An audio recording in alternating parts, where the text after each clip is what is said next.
नाज़रीन, एक बादशाह था जिसकी 7 बेटियां थी। एक दिन बादशाह बेहद खुश हुआ और अपनी 7 बेटियों को बुलवाया और कहने लगा, मैं तुम सबसे एक सवाल करूंगा। अगर मुझे तुम्हारा जवाब अच्छा लगा तो तुम्हें तुम्हारी पसंद का इनाम दिया जाएगा। सब कतार में खड़ी हो जाओ और बताओ कि तुम किसका दिया खाती हो और किसका दिया पहनती हो। पहली 6 बेटियों ने जवाब दिया, ऐ अब्बा हुजूर, हम आपका दिया खाती हैं और आपका दिया पहनती हैं। ये सुनकर बादशाह बेहद खुश हुआ और उन बेटियों को उनकी पसंद की चीजें दे दी। जब सबसे छोटी बेटी की बारी आई तो बादशाह ने उसकी जानिब देखा। उसकी आंखों में मासूमियत और एतमाद छलक रहा था।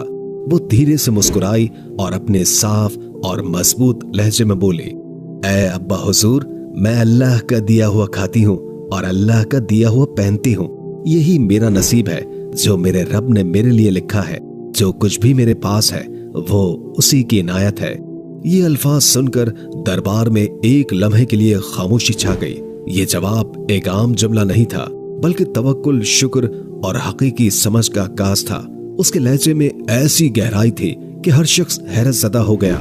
उसकी बात में एक गैर मामूली सच्चाई और आजिज़ी छुपी थी, जैसे वो दुनिया की तमाम नेमतों को हकीकी मालिक की तरफ मंसूब कर रही हो। बादशाह के चेहरे पर गुस्से और हैरत के मिले जुले जज्बात थे। वो शायद ऐसे जवाब की तवक्को नहीं कर रहा था, लेकिन ये छोटी सी शहजादी अपनी उम्र से कहीं ज्यादा समझदार और दाना लग रही थी। उसकी बात में एक खामोश पैगाम ये भी था कि हकीकी शुक्रगुजारी इंसान को जमीन से उठाकर आसमान की बुलंदियों तक पहुंचा सकती है, बशर्ते कि वो दिल से अल्लाह पर यकीन रखे। बादशाह ये सुनकर गुस्से से कांप उठा। उसके चेहरे पर गुस्से की सुर्खी नुमाया हो गई और धाड़ते हुए बोला, ऐ कमबख्त, तुमने मेरी नाशुक्री की है, मेरे एहसानात को नजरअंदाज किया है। ऐसी गुस्ताखी की सजा जरूर मिलेगी। दरबार में सब लोग खामोश हो गए। छोटी शहजादी ने नरमी से जवाब दिया, जो हुक्म अब्बा हुजूर। उसके लहजे में न ही कोई खौफ था न बगावत, बल्कि सिर्फ आजिज़ी और अल्लाह पर यकीन की झलक थी। बादशाह गुस्से में आकर बोला, इस गुस्ताख को मौत की सजा दी जाए। सिपाहियों, इसे फौरन फांसी के लिए तैयार करो। ये सुनकर दरबार में हलचल सी मच गई। बादशाह की छोटी बेटी पर मौत की सजा सुनाना एक गैर मामूली बात थी। सबकी नजरें शहजादी पर थी, जो उस वक्त पुरसुकून खड़ी थी। उसके चेहरे पर खौफ का कोई निशान नहीं था, बल्कि एक अजीब सा इत्मीनान था, जैसे वो जानती हो कि उसका रब उसके साथ है। इसी दौरान बादशाह का वजीर आगे बढ़ा। वो बादशाह के करीब आकर बोला, ऐ आलिजा, अगर इजाजत हो तो कुछ अर्ज करूं? बादशाह ने गुस्से से उसकी तरफ देखा और कहा, बोलो, लेकिन जल्दी करो। वजीर ने नरमी से कहा, बादशाह सलामत, ये आपकी अपनी बेटी है। अगरचे इसके अल्फाज आपको नागवार गुजरे हैं, लेकिन ये इसकी समझ और अकीदे का इजहार है। क्या ये बेहतर ना होगा कि आप इसे जंगल में छोड़ दें? वहां ये अपनी बात को सच साबित करने की कोशिश करेगी और हमें ये भी मालूम हो जाएगा कि आया ये वाकई अपने रब पर इतना तवक्कुल रखती है। बादशाह ने वजीर की बात सुनकर गहरी सांस ली और लम्हे भर के लिए सोचा। फिर वो सिपाहियों की तरफ मुड़कर बोला, ठीक है, इसे फांसी के बजाय जंगल में छोड़ाओ। मैं देखना चाहता हूँ कि ये मेरे बगैर कैसे अल्लाह का दिया खाती है और अपने नसीब का पहनती है। सिपाही आगे बढ़े और शहजादी को ले जाने लगे, लेकिन शहजादी के चेहरे पर अब भी सुकून था, जैसे वो जानती हो कि ये आजमाइश भी उसके लिए अल्लाह की रहमत का दरवाजा खोलेगी। दरबार में मौजूद सभी लोग हैरान थे कि ये लड़की किस कदर मजबूत ईमान और हौसले की मालिक है। शहजादी से तमाम जेवरात और कपड़े ले लिए गए और उसे तन्हा जंगल में छोड़ दिया गया, लेकिन शहजादी मुतमईन रही। उसका तवक्कुल अल्लाह पर था। वो जानती थी कि जो रिस्क अल्लाह ने उसके नसीब में लिखा है वो उसे जरूर मिलेगा। रात के करीब शहजादी ने जंगल में लकड़ियां इकट्ठी की ताकि आग जलाई जा सके। लकड़ियां तलाश करते करते उसने एक झोपड़ी देखी, जिसके बाहर एक बकरी बंधी हुई थी और अंदर से किसी के खांसने की आवाज आ रही थी। शहजादी ने झोपड़ी के अंदर जाकर देखा तो वहां एक बीमार बुजुर्ग चारपाई पर लेटा हुआ था। वो पानी पानी पुकार रहा था।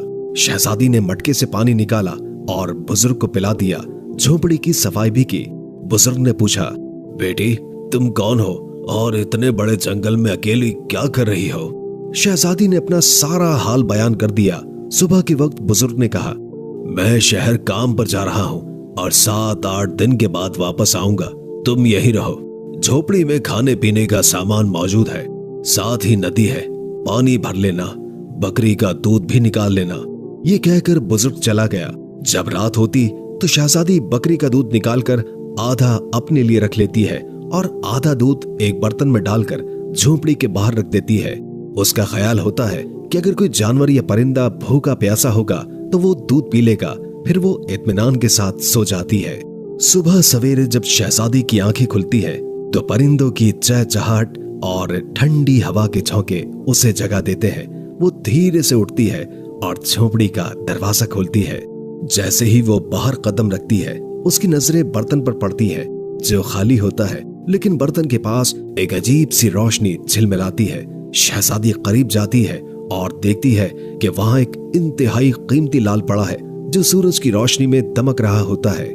शहजादी हैरत और खुशी के मिले जुले जज्बात के साथ लाल को उठाती है। ये देखकर उसके दिल में तजस्सुस पैदा होता है कि ये लाल यहाँ आया कैसे। फिर उसकी नजर बर्तन के इर्द गिर्द जमीन पर पड़ती है जहां सांप के निशानात साफ दिखाई देते हैं। उसके दिमाग में फौरन बचपन की एक कहानी गूंजती है जो उसे उसकी दादी अम्मा ने सुनाई थी। दादी कहा करती थी, जब कोई सांप खुश होता है या किसी से मुतासिर होता है तो वो अपनी खुशी के इजहार के तौर पर एक कीमती लाल उगल देता है जो हीरो से भी ज्यादा कीमती होता है। ये ख्याल आते ही शहजादी के चेहरे पर एक मुस्कुराहट आ जाती है। वो सोचती है शायद ये वही सांप था जो रात को दूध पीने आया होगा। वो भूखा और प्यासा था और दूध पीकर खुश हो गया। अपनी खुशी के इजहार के तौर पर उसने ये कीमती लाल यहाँ छोड़ दिया। शहजादी लाल को गौर से देखती है। उसकी चमक आंखों को खीरा कर देने वाली होती है। वो दिल में शुक्र अदा करती है और सोचती है ये अल्लाह की तरफ से एक और निशानी है कि वो अपने बंदों को कभी अकेला नहीं छोड़ता। ये वाकया शहजादी के दिल में मजीद यकीन और सुकून पैदा कर देता है। वो सोचती है कि अगर नीयत साफ हो और दिल में रहम हो तो अल्लाह अपने बंदों के लिए ऐसे रास्ते निकालता है जो इंसान की सोच से बाहर होते हैं। वो लाल को महफूज जगह पर रख देती है और दिल में अहद करती है कि आज रात फिर बर्तन में दूध रखेगी, ये देखने के लिए कि क्या ये मौजज़ा दोबारा भी होता है या नहीं। ये एहसास कि उसकी मदद के लिए कुदरत खुद हरकत में आ चुकी है शहजादी के दिल में एक नई उम्मीद और हौसला पैदा कर देता है।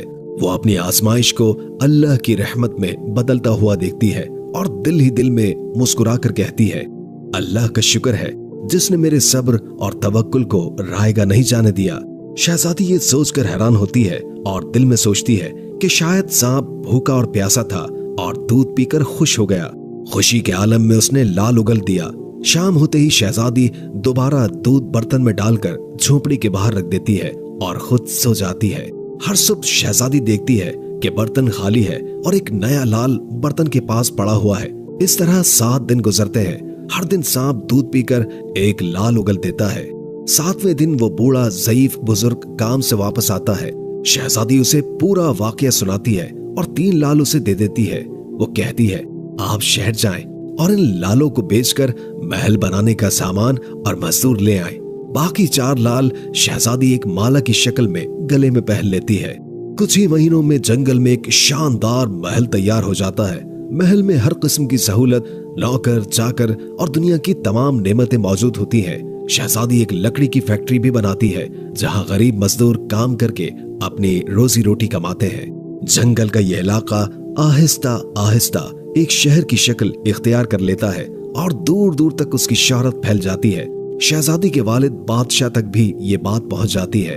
बादशाह ये सोचता है कि देखो तो सही, ये कौन सी शहजादी है जिसने इतने कम वक्त में ये सब कुछ कर लिया। बादशाह अपने सिपाहियों के जरिए शहजादी को पैगाम भेजता है कि फुला मुल्क का बादशाह आपसे मिलना चाहता है। शहजादी सिपाहियों को पैगाम देती है कि दावत इस शर्त पर कबूल की जाएगी कि बादशाह अपनी तमाम बेटियों के साथ हमारे महल में तशरीफ लाए। बादशाह इस शर्त को कबूल कर लेता है और एक दिन अपनी 6 बेटियों को लेकर महल में आ जाता है। शहजादी नकाब करके अपने वालिद और बहनों से मुलाकात करती है और 7 रंग के खाने पेश करती है और हर खाने के साथ उसी रंग का लिबास और जेवरात पहन कर आती है।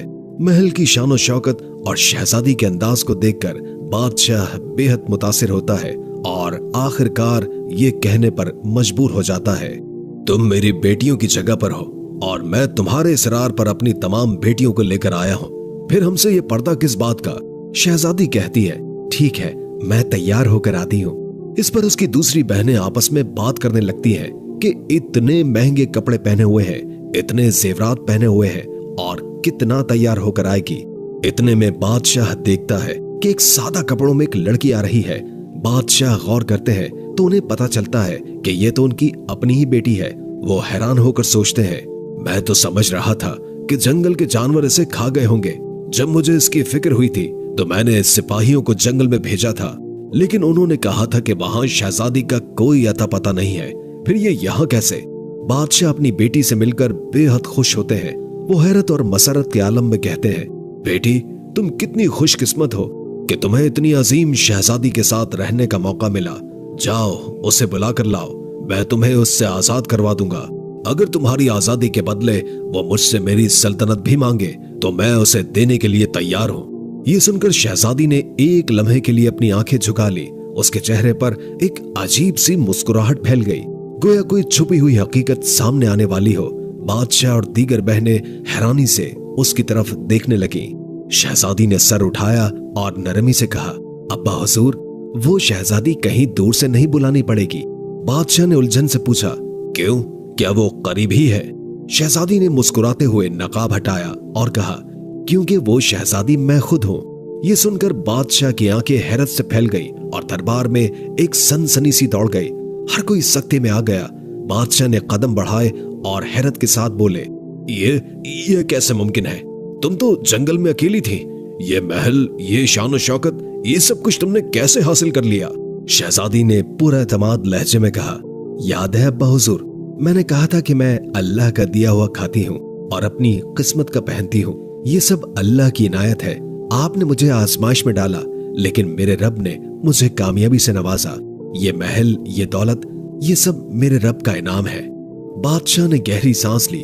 उसकी आंखों में शर्मिंदगी और फख्र के मिले जुले जज्बात थे।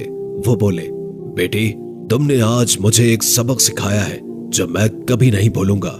शहजादी ने मुस्कुराते हुए कहा, आजमाइश हमें तोड़ने नहीं बल्कि मजबूत करने आती है अब्बा जान, और जब तवक्कुल अल्लाह पर हो तो दुनिया की कोई ताकत हमें शिकस्त नहीं दे सकती। ये लम्हा बादशाह और सबके लिए एक गैर मामूली मोड़ बन गया, जहां एक बेटी ने अपने सब्र, तवक्कुल और हौसले से साबित कर दिया कि अल्लाह के फैसले हमेशा बेहतरीन होते हैं। शहजादी मुस्कुराते हुए बोली, बाबा, बात भूल गए क्या? बादशाह ने कहा, वो क्या?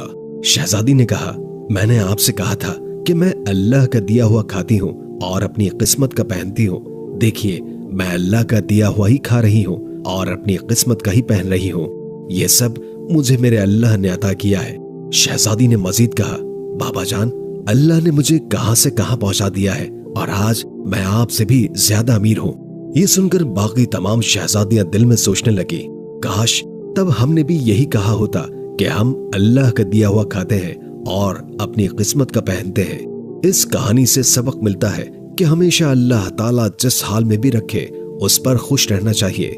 जो इंसान अल्लाह पर तवक्कुल रखता है, अल्लाह उसे कभी तन्हा नहीं छोड़ता। नाज़रीन, आप हमें कमेंट बॉक्स में जरूर बताएं कि ये कहानी आपने अपने बचपन में अपने दादा दादी, नाना नानी या किसी बुजुर्ग से सुनी है या आज पहली बार सुन रहे हैं। अगर आपने ये वीडियो मुकम्मल देखी है तो कमेंट बॉक्स में मुकम्मल का लफ्ज जरूर लिखें ताकि हमें पता चले कि कितने लोगों ने हमारी वीडियो को आखिर तक देखा है। दोस्तों, शहजादी के लिए एक लाइक तो बनता है। इस वीडियो को लाइक जरूर कीजिए और अगर आपको ये वीडियो पसंद आई हो तो इसे दूसरों के साथ शेयर करें और मजीद दिलचस्प वीडियो देखने के लिए हमारे चैनल को सब्सक्राइब करें।